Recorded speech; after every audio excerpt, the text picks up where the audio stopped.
Hello बच्चों, आज हम चैप्टर सेकंड का क्वेश्चन नंबर 18 डिस्कस करेंगे, जिसमें हम फिजिकल एंड केमिकल चेंजेस के एग्जाम्पल देखेंगे। ठीक है, मैं एग्जाम्पल के थ्रू आपको फिजिकल एंड केमिकल चेंज एक बार फिर से डिफाइन कर दूंगी। इसके पहले वीडियो में भी मैंने फिजिकल और केमिकल चेंज के बारे में बताया था, बट इस क्वेश्चन के थ्रू मैं आपको और अच्छे से एक्सप्लेन करने की कोशिश करूँगी। ठीक है, तो ध्यान से आप लोग देखिएगा। पहला एग्जाम्पल दिया है कटिंग ऑफ ट्रीज, यानी कि जो पेड़ की कटाई होती है, कौन सा चेंज है, फिजिकल या केमिकल चेंज है। अब देखिए इसमें दिया क्या, आंसर क्या दिया, फिजिकल चेंज।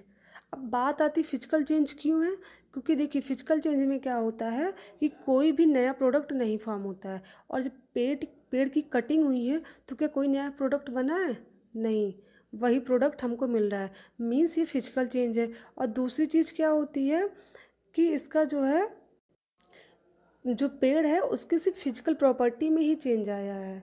ठीक है, वो पहले क्या था, उसकी हाइट यानी कि जो उसकी लेंथ थी ज़्यादा होगी, अभी कटिंग हो गई तो क्या हो गई, उसका साइज ही तो छोटा हुआ है, तो मीन्स उसके फिजिकल प्रॉपर्टी में चेंजेस हुए, यानी कि वो क्या है, फिजिकल चेंज है। कोई नया सब्सटेंस भी नहीं फॉर्म हुआ है और ना ही उसकी केमिकल प्रॉपर्टी में ही चेंज आया। तो cutting of tree is a example of physical change. Second example दिया है melting of butter in a pan, यानी कि पैन में हम क्या हो रहा, बटर का मेल्ट होना, कौन सा चेंज है। अब आप ही सोचो, कोई बटर है, ठीक है, मेल्ट हो रहा है, हीट उसको दी गई तो मेल्ट हो गया, बट जैसे ही हीट बंद कर दी जाएगी, टेम्परेचर क्या होगा, नॉर्मल होगा, फिर से बटर क्या हो जाएगा, मेल्ट हुआ, फिर से सॉलिड फॉर्म में आ जाएगा। यानी कि इसमें क्या हुआ, बटर का सिर्फ स्टेट चेंज हुआ है, फिजिकल स्टेट ही तो चेंज हुआ। पहले वो सॉलिड फॉर्म में थी, बटर के फॉर्म में, और जैसे पैन में रखा गया वो क्या हो गया, मेल्ट हो गया, लिक्विड फॉर्म में आ गया। और जैसे उसका टेम्परेचर हम हटा देंगे, यानी कि उसका टेम्परेचर क्या करेंगे, लो करेंगे, बटर फिर से लिक्विड से सॉलिड स्टेट में आ जाएगा। मीन्स क्या है, ये इरिवर्सिबल प्रोसेस हो रही है, इसमें कोई नया प्रोडक्ट तो बन नहीं रहा, जो है वही है, सिर्फ उसकी फिजिकल प्रॉपर्टी में ही चेंज आ रहा है, तो मीन्स ये फिजिकल चेंज है। थर्ड है boiling of water to form steam, यानी कि जब पानी को गर्म किया जाता है तो उससे स्टीम बनते हैं, ये भी फिजिकल चेंज है, क्योंकि जो वाटर है और जो स्टीम है, जब पानी को हम गर्म करते हैं तो क्या होता है, इवेपरेट होता है, लिक्विड से गैसियस फॉर्म में चेंज होता है। बट जैसे ही टेम्परेचर हम हटाएंगे, फिर से स्टीम किस में कन्वर्ट हो जाएगा, फिर से वाटर के फॉर्म में चेंज हो जाएगा। यानी कि इस चेंजेस में भी सिर्फ उसकी फिजिकल प्रॉपर्टी में ही चेंज आया है, कोई न्यू सब्सटेंस नहीं फॉर्म हुआ, ना ही उसकी केमिकल प्रॉपर्टी में चेंज आया। तो वाटर का बॉईल होकर स्टीम में कन्वर्ट होना ही एक फिजिकल चेंज है।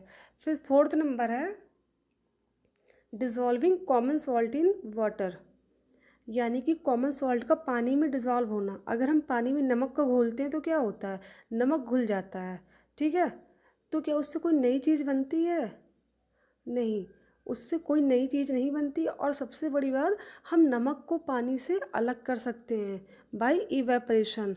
अगर उसको हम इवेपरेट करेंगे तो क्या होगा, पानी जो होगा वो इवेपरेट होके वेपर के फॉर्म में क्या होगा, उस पैन से अलग हो जाएगा, और जो सॉल्ट होता है वो क्रिस्टल के फॉर्म में हमको उस पैन में मिल जाएगा। मीन्स हम लोग इसकी क्या कर सकते हैं, सॉल्ट और वाटर को अलग भी कर सकते हैं। इससे कोई नई चीज़ तो बने, सिर्फ इसके किस में चेंज आ रहा, फिजिकल प्रॉपर्टी में। इसका सिर्फ क्या हो जाएगा, टेस्ट चेंज हो जाएगा। पहले क्या था, वाटर देखिए, वाटर क्या होता है, टेस्टलेस होता है, हमने सॉल्ट मिला के डिज़ोल्व कर दिया उसको, अभी क्या हो गया, उसका सॉल्टी हो गया टेस्ट। बट अगर रियलिटी में देखा जाए तो नमक का टेस्ट कैसा था, सॉल्टी था, उसका टेस्ट भी क्या हो जाएगा, जब पानी मिलाएंगे उसका टेस्ट वही का वही रहेगा। ठीक है, मीन्स इसकी फिजिकल प्रॉपर्टी में ही सिर्फ चेंज है, केमिकल प्रॉपर्टी में चेंजेस नहीं हुए हैं, इससे कोई नया सब्सटेंस नहीं फॉर्म हो रहा।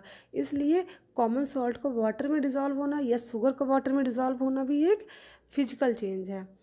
फिफ्थ नंबर है making a fruit salad with raw fruits,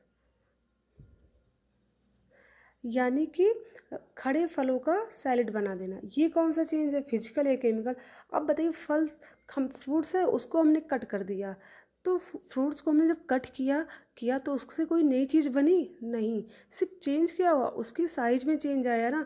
fruits का साइज़ पहले क्या था, पहले वो होल था, यानी कि रॉ फ्रूट था, यानी खड़ा था, पूरा फल था, उसको जब हमने काटा तो क्या हो गया, छोटे छोटे पार्ट्स में डिवाइड हो गया। मीन्स सिर्फ उसके साइज़ में चेंज आया, यानी कि उसकी सिर्फ फिजिकल प्रॉपर्टी में ही चेंजेस आए हैं, उसकी केमिकल प्रॉपर्टी में चेंज नहीं हुआ है, ना ही कोई नया सब्सटेंस बन रहा है यहाँ पे। तो ये कैसा चेंजेस होगा? फिजिकल चेंज होगा। फिर 6th नंबर दिया है रस्टिंग ऑफ अलमीरा। अलमीरा में रस्ट लग जाना। अब रस्ट आपको पता होगा आयरन में बहुत ज़्यादा लगता है रस्ट। तो अगर आयरन में रस्ट लग रहा है तो क्या उस रस्ट को हम लोग हटा सकते? नहीं। पहली बात तो अगर कोई भी आयरन है तो वो रिएक्ट कब करता है? एयर से या फिर वाटर से रिएक्ट करता है, तभी उस पर रस्ट लगता है। ठीक है, यानी कि जो रस्टिंग होती है आयरन पे वो एक नए कंपाउंड बनने की वजह से होती है। जब आयरन किस में कन्वर्ट हो जाता है? फेरिक ऑक्साइड में कन्वर्ट हो जाता है, तभी उस पर रस्ट लगते हैं। यानी कि जब ऑक्सीजन से या वाटर वेपर से रिएक्ट करता है तब जाकर आयरन के ऊपर रस्ट लगते हैं। यानी कि यहाँ पर केमिकल चेंजेस हो रहे हैं, उसकी केमिकल प्रॉपर्टी में भी चेंज आ रहा है, तभी वहाँ पर नया सब्सटेंस बन रहा है। ठीक है, तो ये कैसा हो जाएगा? केमिकल चेंज होगा, फिजिकल चेंज नहीं होगा। क्योंकि जो है उस रस्ट को यानी कि उस आयरन को हम लोग उसके प्योर फॉर्म में नहीं ला सकते हैं, और ना ही हम क्या कर सकते हैं इसमें, जैसा कि चेंजेस हो रहे हैं उस चेंज को हम रोक भी नहीं सकते। यानी कि जो रस्ट बना है फेरिक ऑक्साइड, अब फेरिक ऑक्साइड को ऐसा तो है नहीं कि वहाँ से हम रस्ट कर दें, वहाँ से अलग कर दें तो फिर आयरन बचेगा, ऐसा नहीं हो सकता, क्योंकि फेरिक ऑक्साइड बन चुका है तभी वहाँ पर रस्ट लगा है। ठीक है, अब देखिए 7th नंबर क्या है? Passing of electric current through water and then breaking down into hydrogen and oxygen. Means जब वाटर में इलेक्ट्रिक करंट पास कराया जाता है तो किस में टूट जाता है? हाइड्रोजन में एंड ऑक्सीजन में। अभी कौन सा चेंज है? ये है केमिकल चेंज। क्यों? क्योंकि हमने जब वाटर में इलेक्ट्रिक करंट पास करा तो उससे H2 बना एंड O2 बना। बने क्या? दो नए प्रोडक्ट। हमने इनपुट क्या डाला? मीन्स हमारा रिएक्टेंट क्या था? वाटर था, और आफ्टर रिएक्शन बना क्या है? H2 एंड O2 बन रहा है। दोनों प्रोडक्ट क्या है? अलग अलग है ना। देखिए कैसे अलग है? जो वाटर होता है वो लिक्विड फॉर्म में होता है, और ऑक्सीजन जो होता है वो गैसियस स्टेट में होती है, एंड हाइड्रोजन कैसी होती है? वो भी गैसियस स्टेट में होती है। फिलहाल यहाँ पे स्टेट से मतलब नहीं, स्टेट तो फिजिकल प्रॉपर्टी में आ जाएगा, बट यहाँ पर क्या प्रोडक्ट जो है हमारा वो नया बन रहा है, क्योंकि हमने वाटर इनपुट में लिया था ना, वाटर में तो इलेक्ट्रिक करंट फ्लो कराया है, और जो प्रोडक्ट बन रहा है वो क्या है? Hydrogen and oxygen. Means product नया। अगर नया प्रोडक्ट कहीं बनता है तो वो केमिकल चेंज ही होते हैं। ठीक है, अब देखिए 7th नंबर क्या है? 8th number, burning of paper and would. अगर हमने पेपर को जलाया या फिर लकड़ी को जलाया तो क्या होगा? लकड़ी और पेपर किस में कन्वर्ट हो जाएगा? राख बन जाएगा ना उससे। तो क्या हम राख को फिर से लकड़ी में या पेपर में कन्वर्ट कर सकते हैं? नहीं। सबसे बड़ी चीज़ इसमें नया प्रोडक्ट बन रहा है, राख बन रही ना, नया बनना कि नहीं, तो फिर ऑब्वियस सी बात है ये केमिकल चेंज है। ठीक है, और दूसरी चीज़ ये होता है जब केमिकल चेंज होता है तो वह सब्सटेंस या जो भी कंपाउंड होता है वो अपनी ओरिजिनल स्टेट में वापस नहीं आ सकता है। मीन्स अगर पेपर को हमने जला दिया तो फिर से वो पेपर नहीं बन सकता, और लकड़ी को अगर जला दिया तो लकड़ी भी कोयला बन जाएगी या फिर राख बन गई, तो उससे क्या होगा? फिर से वो लकड़ी के फॉर्म में चेंज नहीं हो सकती है। तो ये कैसा चेंज है? केमिकल चेंज है। ठीक है, और एक क्वेश्चन है, क्वेश्चन नंबर 20, इसको भी डिस्कस करेंगे हम। इसमें सेपरेशन मेथड दिए गए जो कि हम डिस्कस कर चुके हैं ऑलरेडी, कि सेपरेशन मेथड क्या होते हैं, लिक्विड को सॉलिड से कैसे अलग करते हैं, या फिर लिक्विड एंड सॉलिड, लिक्विड का सोल्यूशन है तो फिर कैसे उसको सेपरेट करेंगे, और सॉलिड का सोल्यूशन है तो उसको कैसे सेपरेट करेंगे। ये हम लोग ऑलरेडी नेक्स्ट इसके पहले वीडियो में पढ़ चुके हैं। तो अभी हम कुछ क्वेश्चंस देखते हैं जो हमने NCERT की बुक में है, तो उसको सॉल्व करते हैं। क्वेश्चन नंबर 20 का फर्स्ट है sodium chloride from its solution in water. Question पढ़ लेते हैं। पहले क्वेश्चन दिया, which separation techniques will you apply for the separation of the following. यानी कि जो नीचे क्वेश्चंस दिए गए हैं उसको सेपरेट करने के लिए हम लोग कौन सी टेक्निक यूज़ करेंगे। Sodium chloride from its solution in water. अगर सोडियम क्लोराइड यानी कि NaCl किसका फॉर्मूला होता है? नमक का, जो सॉल्ट जो हम लोग खाते हैं, वो अगर वाटर में डिज़ोल्व है तो हम लोग किसका यूज़ करेंगे? अभी मैंने फिजिकल चेंज में बताया था, हम लोग इवेपोरेशन का यूज़ करते हैं। अगर सॉल्ट या फिर शुगर वाटर में डिज़ोल्व होता है तो हम इवेपोरेशन का यूज़ करते हैं। मीन्स उसको हीट करेंगे, वाटर इवेपोरेट यानी कि वाष्प बन के उड़ जाएगा, और जो सॉल्ट होता है या फिर शुगर होता है वो क्या होता है? क्रिस्टल के फॉर्म में हमको उस बर्तन में या वेसल्स में मिल जाएगा। ठीक है, सेकेंड है ammonium chloride from. Ammonium chloride का फॉर्मूला होता है NH4Cl। A mixture containing sodium chloride यानी कि NaCl एंड अमोनियम क्लोराइड इसमें दिया है ammonium chloride from a mixture containing sodium chloride and ammonium chloride, यानी कि sodium chloride and ammonium chloride का एक मिक्सचर है। इसमें से हम अमोनियम क्लोराइड को कैसे अलग करेंगे। जो NH4Cl होता है ये कैम्फर की तरह ही होता है और प्रॉपर्टीज़ भी उसी की तरह इसकी होती है, और जो सोडियम क्लोराइड होता है वो NaCl है। दोनों किस फॉर्म में है, सॉलिड फॉर्म में है। अब दोनों सॉलिड को क्या करना है, हमको अलग करना है। तो क्या करेंगे, इसको सब्लिमेशन। सब्लिमेशन का मतलब होता है सॉलिड का सीधे गैस में कन्वर्ट हो जाना without change in liquid state. Means कोई भी कंपाउंड अगर सॉलिड फॉर्म में है और वो सीधे गैसेस स्टेट में चेंज हो रहा है बिना लिक्विड स्टेट में गए, तो वो प्रोसेस कौन सी होती है, सब्लिमेशन। जब हम लोग कैम्फर को जलाते हैं तो क्या होता है, वो सॉलिड फॉर्म में होती है और जैसे हमने उसको जलाया वो सीधे किस में कन्वर्ट हो जाती है, जल के इवेपरेट, यानी गैस के फॉर्म में, सॉरी इवेपरेट नहीं कहेंगे हम, इसमें गैस के फॉर्म में तुरंत उड़ जाती है, यानी कि सीधे सॉलिड से गैस के फॉर्म में चेंज हो जाती है। तो यही होता है सब्लिमेशन। तो जब हम इसको हीट करेंगे sodium chloride and ammonium chloride को, तो क्या होगा, जो NaCl होता है वो पहले मेल्ट होता है, मीन्स लिक्विड स्टेट में चेंज होता है, तो वो मेल्ट होगा। बट जो अमोनियम क्लोराइड है वो क्या हो जाएगा, इवेपरेट ना होने की वजह क्या होता है, वो सब्लिमेट, यानी कि सीधे सॉलिड से गैसियस फॉर्म में आ जाता है। तो इससे हम क्या कर सकते हैं, अमोनियम क्लोराइड को अलग कर सकते हैं, ठीक है, बाय सब्लिमेशन प्रोसेस। अब क्वेश्चन नंबर सी दिया गया। क्वेश्चन नंबर सी क्या दिया गया है,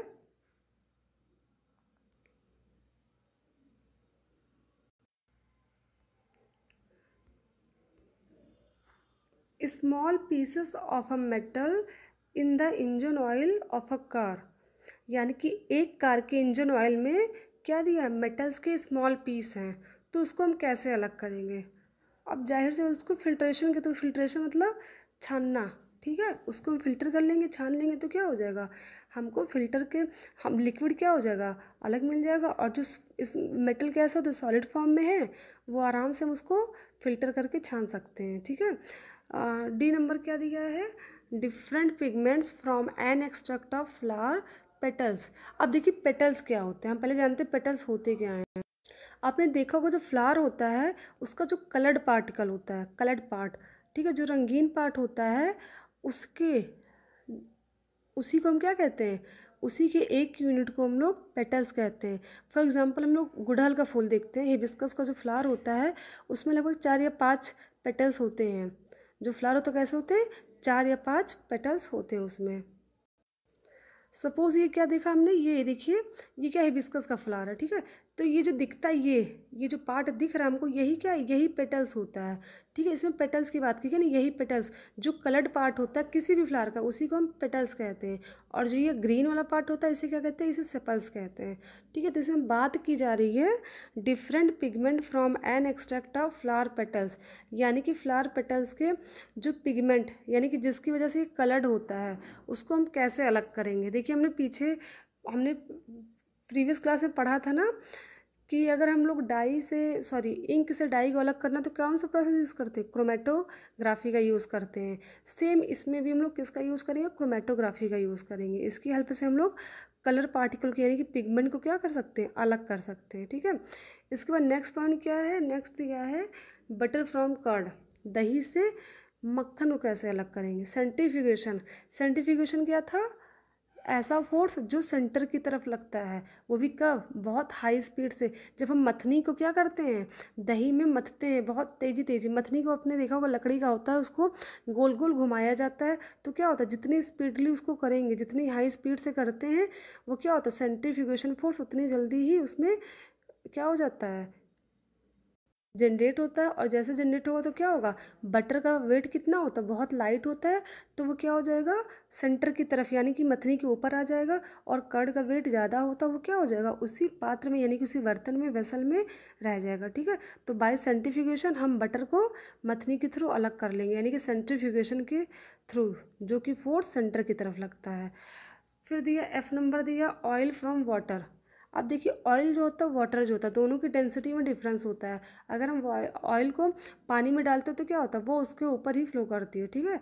अगर पानी का अमाउंट ज़्यादा है, ऑयल कम है, तो ऑयल क्या होगी, पानी के ऊपर रहेगी। बट अगर ऑयल का अमाउंट ज़्यादा है, पानी का कम है, तो पानी क्या हो जाएगी, ऊपर रहेगी, ऑयल ज़्यादा रहेगा।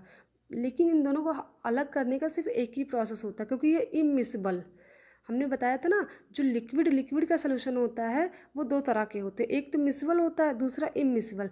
यानी कि ऐसे लिक्विड जो दोनों कैसे आपस में डिज़ोल्व होते हो, जैसे एसीटोन या वाटर था, अल्कोहल या वाटर हो, वो कैसे होते हैं, मिसिबल होते हैं, एक दूसरे में डिज़ोल्व हो जाते हैं। बट ऐसे दो लिक्विड जो एक दूसरे में डिज़ोल्व ना होते वो कैसे होते हैं, इमिसिबल। जैसे ऑयल एंड वाटर, इन दोनों को अगर एक में डालते हैं तो क्या डिज़ोल्व होंगे, नहीं। वाटर अलग दिखाई देता है और ऑयल क्या होता है, वो भी हमको अलग से दिखता है। तो इसको सेपरेटिंग फनल के थ्रू हम क्या कर सकते हैं, अलग कर सकते हैं। अभी हम सेपरेटिंग फनल का जो होता है डायग्राम हमने आपको दिखाया था, फिर से हम दिखा दे रहे हैं। ये देखिए, ये है सेपरेटिंग फनल, ये क्या है, पूरा हमारा सेपरेटिंग फनल है। इसमें अब क्या होता है, इसमें लिक्विड क्या भरा है, वाटर एंड ऑयल है। ये देखिए वाटर है एंड ये ऑयल है। इसको अलग कैसे करेंगे हम लोग, यहाँ पर होता है स्टॉप कॉक, इसको हमने क्या कर दिया, ऐसे ओपन कर दिया। जैसे ओपन करेंगे, वाटर को क्या करेंगे हम लोग, किसी वेसल्स में यानी कि किसी कंटेनर में अलग कर लेंगे। यहाँ से हमने ओपन किया और वाटर क्या हो जाएगा, इस कंटेनर में आके गिर जाएगा। अब जब हम देखेंगे, ये क्या होता है, पूरा कांच का होता है ना, तो हमको ये दिखाई देता है, ट्रांसपेरेंट होता है। तो क्या करेंगे, जैसे ही हम देखेंगे कि ये वाटर क्या हो गया, इस सेपरेशन फलन से क्या हो गया, अलग हो गया, तो वैसे स्टॉप को क्या करेंगे, हम बंद कर देंगे। और फिर केरोसिन ऑयल क्या हो जाएगी, हमको इस सेपरेटिंग फनल के अंदर मिल जाएगी। एंड वाटर जो होगा इस बीकर यानी कि इस वेसल कंटेनर के अंदर हमको मिल जाएगा। तो इस सेपरेटिंग फनल के थ्रू हम लोग वाटर एंड ऑयल के मिक्सचर को क्या कर सकते हैं, अलग कर सकते हैं। अब नेक्स्ट क्या दिया है, टी लीव्स फ्रॉम टी। अब चाय की पत्तियों को चाय से कैसे अलग करेंगे, इसको भी कैसे करेंगे, फिल्टर कर देंगे। अगर हम चाय बनाते तो क्या करते हैं, उसको छन्नी से छानते हैं ना, वही क्या होती है, वही होती है फिल्ट्रेशन प्रोसेस, छानने को ही कहते हैं फिल्ट्रेशन। फिर नेक्स्ट क्या दिया, आयरन पिंस फ्रॉम सैंड। मिट्टी में अगर आयरन पिंस है तो क्या करेंगे, दोनों सॉलिड पार्टिकल्स हैं, सिंपल है, हम लोग मैग्नेटिक लेंगे, मैग्नेट ले लेंगे। मैग्नेट से क्या करेंगे, मैग्नेट क्या करता है, आयरन को अट्रैक्ट करता है, वो क्या करेगा, सैंड में से आयरन को अट्रैक्ट कर लेगा और सैंड अलग हो जाएगा। ठीक है। फिर नेक्स्ट दिया है व्हीट ग्रेन फ्रॉम हस्क, यानी कि भूसे से हम लोग गेहूं को कैसे अलग कर सकते हैं, तो सेडिमेंटेशन या विनोइंग। ठीक है, यानी कि उसको बुनकर, ठीक है, गेहूं के दानों को अलग अलग हम लोग क्या करेंगे, उसमें से दाने निकाल लेंगे और हस्क क्या हो जाएगा, उसमें अलग रह जाएगा। फिर नेक्स्ट दिया है fine mud particle suspended in water, यानी कि वाटर में अगर मड पार्टिकल है तो उनको कैसे अलग करेंगे, उनको भी बाय फिल्ट्रेशन यानी कि डिकेंटेशन के थ्रू हम लोग अलग कर सकते हैं। ठीक है, तो आई होप आप लोग को समझ में आ गया होगा physical and chemical change and separation method. ठीक है, थैंक यू क्लास।